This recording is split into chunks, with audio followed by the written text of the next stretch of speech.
మాకు ఇబ్బంది మాకు లోటు లేదు. మాకు 3000 పెన్షన్ చేసి మాకు ఇంటి దాకా పెన్షన్ వాళ్ళంతా తెచ్చిస్తా ఉన్నాం. మేము బయట వెళ్ళడానికి లేదు. మాకు నేను ఒక్కదాని ఉంటుంది. నాకు 5 కేజీలు బియ్యం నాకు ఇంటికే బండి మీద తెచ్చిస్తా ఉన్నారు. నేను బిడ్డిపోకి వెళ్ళడానికి అవసరం లేదు. నాకు ప్రతి దానికి నా మనమ కూడా అదిగా వచ్చి ఉన్నాడు. వాడికి 10,000 నెలకు పెన్షన్ ఇస్తున్నాడు. మాకు అన్నీ అభివృద్ధి. నాకు కూడా 3 గెలిచిన నుండి 18,000 3 సంవత్సరం. ఈ సంవత్సరం ఇంకా నాపేస్తున్నాడు. మరి ఇస్తాడో లేదో మాకు తెలియదు. 3 సంవత్సరం నా 18,000 నాకు కూడా ఆ డబ్బులు ఏమో ధర్మాన్ని బతుకుతాను లేదు కాదని నేను వాడు చేసిన మంచి మేము మర్యాం. ఆ చంద్రబాబు నాయుడు పవన్ కళ్యాణ్ మధ్యపడి ప్రజలకు ఇబ్బంది పెడితే బాగుంది. మేము ఒప్పుకోము కూడా. మాకు జగన్ అనే కావాలి. వాడే గెలియాలి, వాడే మాకు రావాలి. మాకు ఈ కార్యక్రమాలు వాడే గెలిచి మాకు అన్ని పరిపాలన చేస్తాను. వాడే మాకు ఉండాలని. నా పేరు గుల్లెల నారాయణరావు. జగన్మోహన్ రెడ్డి వచ్చిన ఓ పెన్షన్ ఎక్కాను, ఒక రేషన్ ఎక్కాను. ఇంటి దాకా రేషన్ చర్చిస్తూ ఉన్నారు.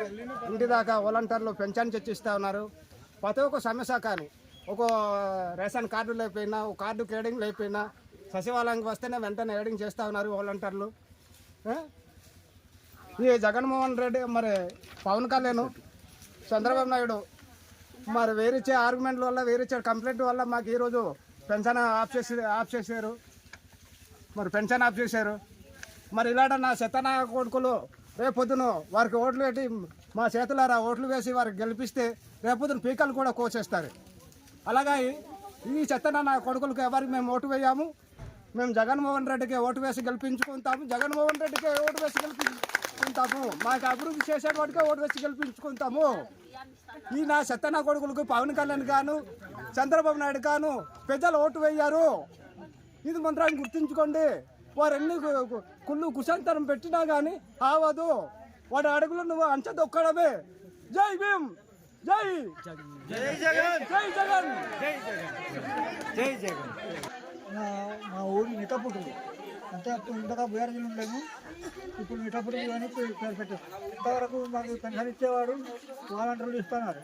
ఈ రోజుకు మరి 2వ తారీఖు అయింది కదా, 1వ తారీఖు అయింది. ఇప్పటికి ఇచ్చేవాల్సింది. మరి దీనికోసం కాలేదో మాకు తెలియదు.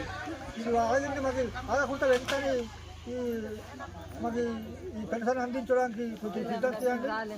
మేము రాలేము. కొంతమంది ముసలాళ్ళు, కొంతమంది కనబడని వాళ్ళు ఉన్నారు, కొంతమంది కాలు చేతులు రాని వాళ్ళు ఉన్నారు. అలాంటి వాళ్ళు మేమేమి రాగలం కాదు, సచివాలయంగా రాలేము.